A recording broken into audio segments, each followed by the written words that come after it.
Hello, welcome to Lemon Studios, where we talk anything and everything entertainment. I'm, of course, the Lemon himself, Zeke Lemon, and this is my review for the penultimate episode of Season 2 of Peacemaker. But before we get into that, let's get the house clean out of the way. Share, leave a like, comment below, let me know your thoughts on Peacemaker, and of course, hit that subscribe button. That's what helps me grow into my YouTube career. I would greatly appreciate it. Now, all that out of the way, let's get into it, shall we? So, after last week's banger of a cliffhanger, for a lack of a better word, everyone was anticipating this. I mean, this episode 6 ending was like the closest I ever felt to like legit event television, where everyone was just anticipating on what was going to happen within this episode, especially since everyone's saying episode 6, 7, and 8 have real ramifications when it comes to the whole overarching arc of the DCU, or for at least this first chapter that we are in, titled Gods and Monsters. So everyone had all these theories, this is Earth X, and just a lot of excitement heading into it. Then we get to this episode, and I think it's only 30 minutes, maybe a little bit more than that. Like, it doesn't go over 35. I know that for a fact, because I was like, damn, this is going by fast. And you can really feel that in the episode too, that the tempo was just super, super upbeat. And with that, there are some little shortcomings that come throughout the whole entire episode. Now, by all means, I don't want to get to know Nazis, right? But I was curious to see how this world works and how it forms, and what, I know their ideologies. I cannot say that word, ideology. I don't know why I can't talk like that today. But, where are the people of color? Where are the gay people? Where are the Jewish people? Where are all the people that are not allowed on this universe, where there is concentration camps everywhere? I mean, we get that explanation with the vigilantes, where they're talking about, the Nazi corporation and what they do, since the Nazis won and you don't want to be a person of color or anything like that. You get some conversation between Judo Master and Abadiah, the vigilantes, so on and so forth. A lot of people have some issues with the joke as well, with the whole, the books over here. And, that one I actually understand, where Chris is like, look, you think I get these muscles from reading? And they're like, well, what about the big mural of Hitler that's right here? And, it's funny. Look, to me, I thought the joke was funny. I don't take too much offense to it, because, this is a fictional story, and, you have to save things for here and there. A lot of people think it makes Chris dumb. Chris is kind of dumb. But also, if it makes anyone dumb, it's really hardcore. Because, one, we've been in here relatively for kind of as long as Chris has, and he never noticed it, and we've been to Argus a few times and we never noticed it. Is it cheap from James Gunn and the writing team? Maybe. That's a discussion to be had. But also, Hardcore went through that exact hallway, one to get to the interrogation room, and then while she was walking out, and she's like, I haven't seen one person of color, something's weird about this place, and she didn't notice it. So I don't know. I just think some people are getting a little too nitpicky about things. But yes, I do think there is a fair criticism of, we are in Nazi world. We got out of it, and it doesn't seem like we really care. And I think, because again, it is rumored that episode 8 was the pitch that James Gunn had to Warner Brothers to greenlight the whole entire DCU. And what I had to guess, if this is going to be our first indication of what the big bad is. Fantasy booking, right? To put our wrestling caps on, for say, is that in episode 8 we portal jump, because in a lot of ways I feel like we kind of wrapped up everything that we had to do here in season 2, and we do have one more episode, so I think it's set up for other projects moving forward. So episode 8 we portal jump, while also trying to break Chris out of Argus, right? And while they're portal jumping, because Keith is still alive, which I'm really interested to see. Now, do I think Keith is going to be our big bad of the DCU? No, but I think he's going to be a player within it, is because we kept him alive and we made sure to show that he was still alive, which also, wild for Robert Patrick's character Augie to be the complete opposite. Well, not the complete opposite of his character from our world, where, he's essentially the same. He actually seems pretty decent. I don't agree with their ideologies. I wish that, I could fight every injustice in this world, but I don't have that in me. I just fight the monsters that are in front of me, And I hope when I stand in front, like that whole entire speech was awesome. But as he was talking, I was like, he's about to die. Sure enough, that's exactly what was happening. And now we have Keith, who's going to be, I think this is the rivalry we're going to build up. This is going to be Chris's Joker. This is Chris's Lex Luthor. That is going to be his brother from an alternate dimension. And it's going to be that constant, I can't kill him, but he's going to keep coming for me. I just got to keep prolonging the fight every single time. But anyway, with how I see this is going to be setting up. While we're portal jumping and we're going from door to door to door to door, Keith is going to try to get through us. And then once, he's going to talk to his officials as well, because surely the cops know there is a dimensional portal in their house. Now, from the conversation I've had about World War II, which is a, interesting subject to say the least, is that my World War II knowledge is not the best. But from what I understand about Hitler and the Nazi regime is that they were all about taking over countries, right? They started off with the small countries to build up.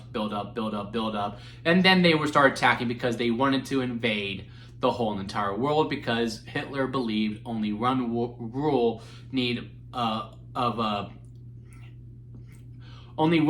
of how we should run the whole entire world should be done. It shouldn't be, hey, we have democracy over here, we have a dictatorship over here. Nope, it should be only one law, and it should be my law, right? When Earth X finds out that, hey, there's other worlds, and this world has the mindset of Hitler, right? Only one way of life, only one skin color, blah, blah, blah, blah, blah. And if this is the pitch for the whole entire season, again, we're speculating for how this is going to be for DCU. Would it be kind of cool that we don't have a big bad? We don't have, a Steppenwolf or Dark Side, if you will, that we are building up for our big team-up movie. What if the big climax of this saga, of this arc, is that Earth, it's Earth X versus Prime Earth for the battle to make sure that we do kill the Nazi regime. Because it is kind of weird, right? That they just left, our heroes just left, the 11th Street kids. What are they going to do, right?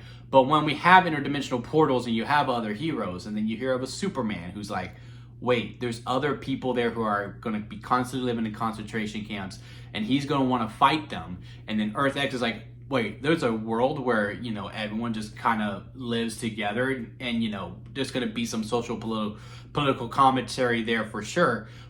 But, they have people of color in charge and all of these different things. No, we need to invade them.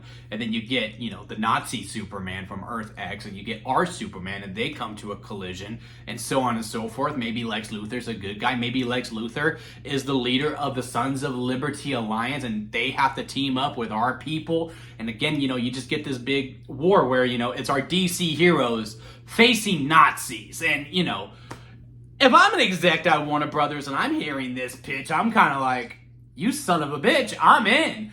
Now, again, I'm probably over-speculating. I'm probably overbooking. I'm super fantasy booking everything here. But I am kind of thinking that's probably the way we're going. Now, I am also reserving the right, to be a little bit let down, because I am kind of feeling, especially with just how fast these episodes are, right? They are going by super fast. And I don't know the runtime for next week. I heard it's longer, which who knows what that means, right? Oh, so this one's 40 minutes? I hope we do go at least an hour within this finale. Because in wrestling, I get tell a lot of times, whether it be Triple H, Tony Khan, wrestling bookers, all right, the promoters of their company saying, we have a big announcement. Oh, this show's going to change everything. And, it's just a standard pay-per-view, or it's just a standard announcement of, hey, we're introducing these new title belts. Oh, we have a new show coming out. Really nothing, that an event that could have been an email, but, you're hyping up, oh, this big announcement that's going to change the landscape of wrestling as you know it. And, it's just like, hey, yeah, WrestleMania is going to be in Saudi Arabia. I am starting to think maybe this finale is going to be that way. But yeah, overall, again, I really did like the episode. A little bit of a letdown when it comes to, from that cliffhanger that was episode 6. And in a lot of ways, the anticipation for this episode was a lot more fun than the episode itself, but still a lot of really good stuff.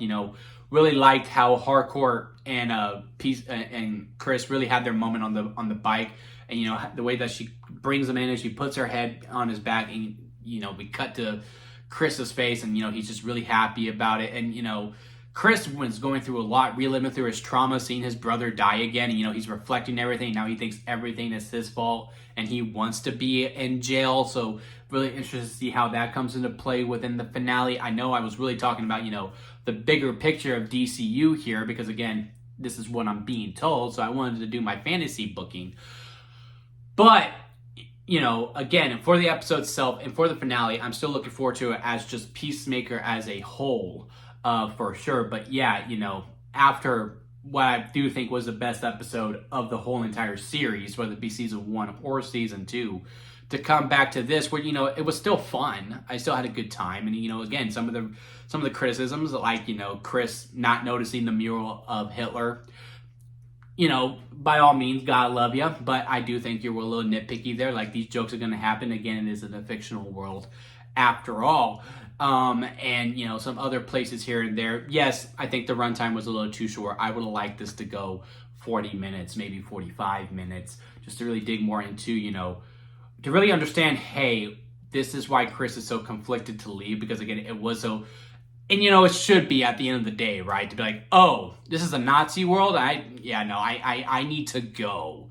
But, it would have been, to me, more fun that, he doesn't notice these things. Maybe we do. Maybe we're 5 steps ahead this whole time. And, maybe there's ways for us to, you show the mural and then, like, someone's walking in because they're doing renovations. And we're like, no. And then when he turns around, he doesn't see it, so that we can have somewhat of a bypass with it. So when you get to the joke, it has a little bit more of a ha, because he always got to cover it up. But we knew that this was Hitler world all the time, and we see him building this relationship with his dad that he never had, and who was the better dad. And we see him build this relationship with his brother, maybe get to know how this other Chris was, because in a way they kind of said, hey, Augie always favored Keith to Chris no matter what. But I would have liked it. Was Chris in this world full on? Like, he was fully bought into the Nazi program, and and he truly was a white supremacist, since Vigilante hated him so much. I would have liked to get to know that a little bit more. Like, hey, I see the changes here. Yeah, it's probably for the better. His relationship with Hardcore, why it would have been so bad. And, that interrogation room scene from episode 6 could have had a little bit more impact. Like, look, I just can't leave. Why? Well, we saw why. And then, of course, just to make it a little bit more hard. But again, overall, enjoyed the episode. It gets me excited for episode 8. It gets me excited for the rest of the DCU, which I do think should be the overall goal for every project within the DCU, since we are in a rebuilding phase. Now, maybe I overexcited myself thinking it's going to be heroes versus Nazis, but, I'm going to stick to that guess, and we'll see where it comes in. Even if it does turn out to be a dark side or a Steppenwolf that we face, that'll be fun too. But again, I think there's a lot of fun if we do the Justice League versus Nazis. I don't know. I get a good kick out of it. Let me know what y'all think about it down in the comment section. Leave a like if you made it this far within the review. I do greatly appreciate it. And hit that subscribe button, as I am trying to grow into my YouTube career. And don't forget to squeeze the days, guys, because life is too short not to give you all. So squeeze every opportunity that you can. Until next time, I'll see you here at Lemon Studios.